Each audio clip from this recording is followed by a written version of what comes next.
Bonjour honorable. Bonjour madame. Nous sommes ici au palais de justice de la province du Haut-Katanga où dans un instant le président de la République va atterrir ici pour inaugurer ces bâtiments.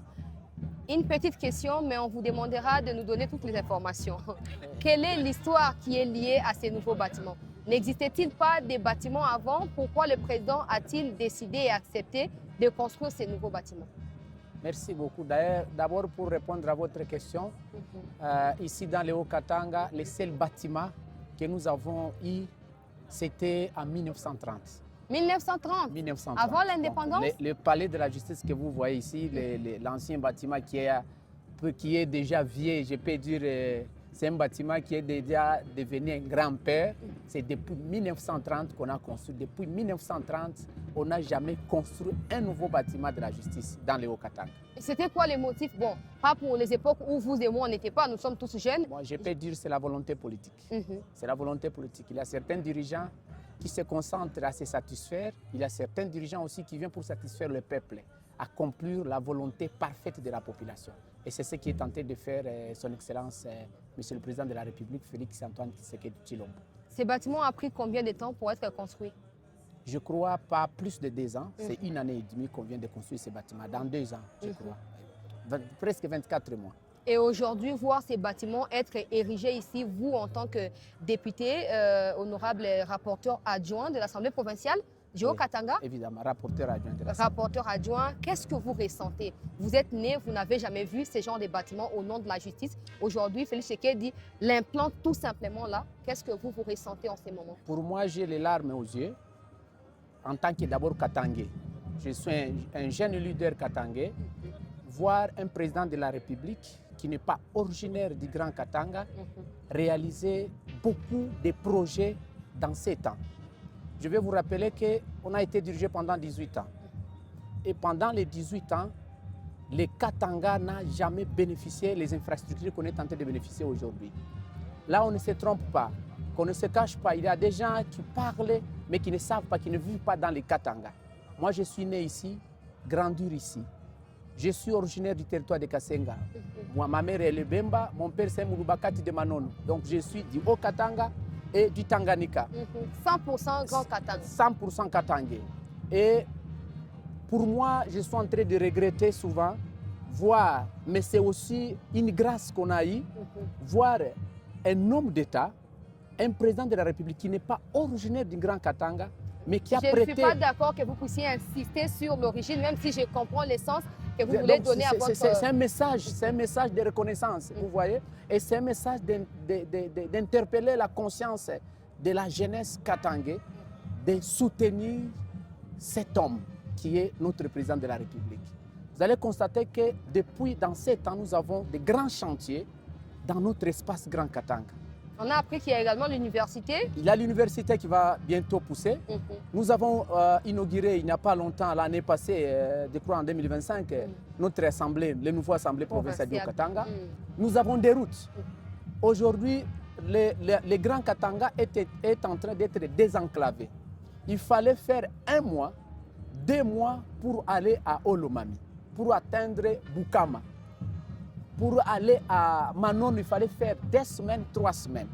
Mais au moment où je vous parle, chez mon père à Manono, nous avons 6 heures de route.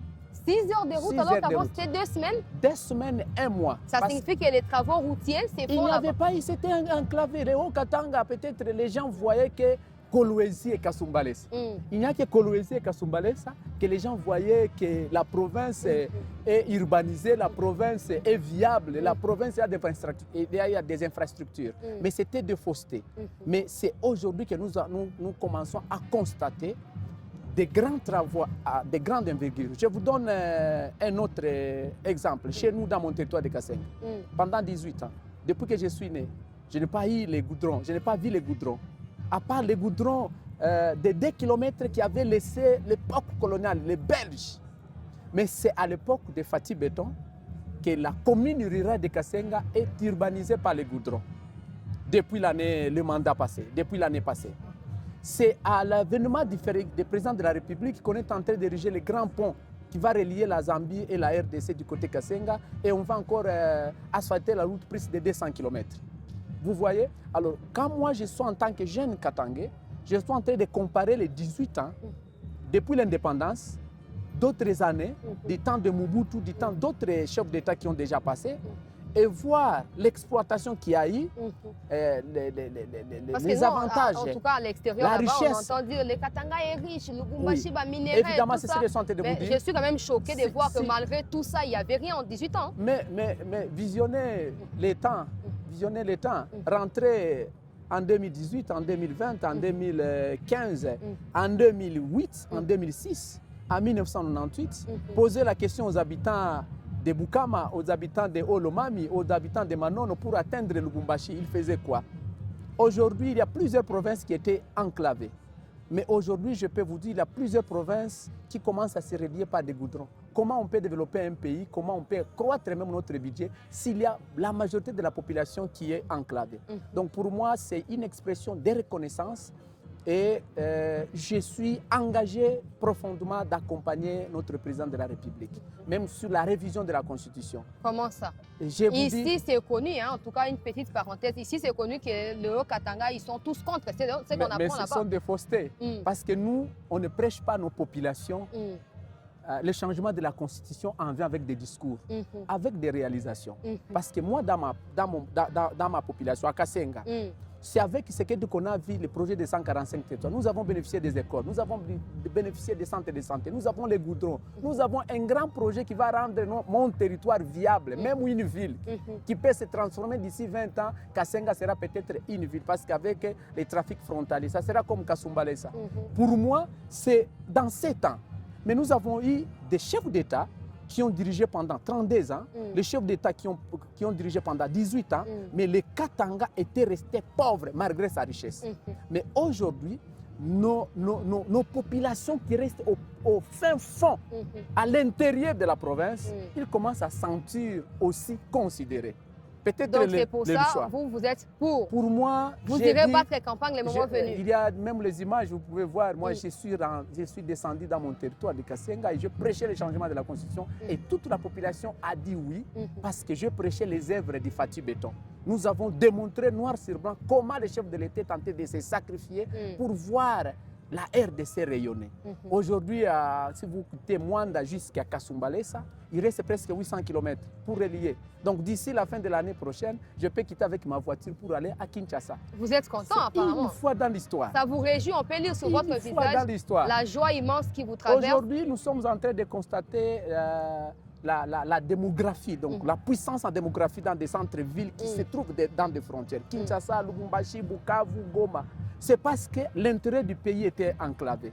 Parce que quelqu'un ne pouvait pas aller investir à Manono, dans les Olomami, au Kasaï, parce qu'il n'y a pas de route. Comment quelqu'un va amener des ciments? Est-ce qu'il va payer par avion? Alors le chef de l'État a dit non, non, les peuples d'abord. Les peuples d'abord, ce sont des projets pareils qu'on commence à constater. Et nous avons qu'un seul devoir, c'est accompagner cette vision au plus longtemps que possible. Merci beaucoup, honorable. Merci. Je rappelle que vous êtes rapporteur adjoint de l'Assemblée provinciale du Haut-Katanga. Merci pour les informations que vous venez de fournir au grand public congolais. Merci beaucoup, madame. Voilà, on poursuit avec des interviews ici au Palais de la Justice du Haut-Katanga. Très chers compatriotes, restez avec nous. Okay. Merci beaucoup. Vous allez m'envoyer là. Oui, vous avez...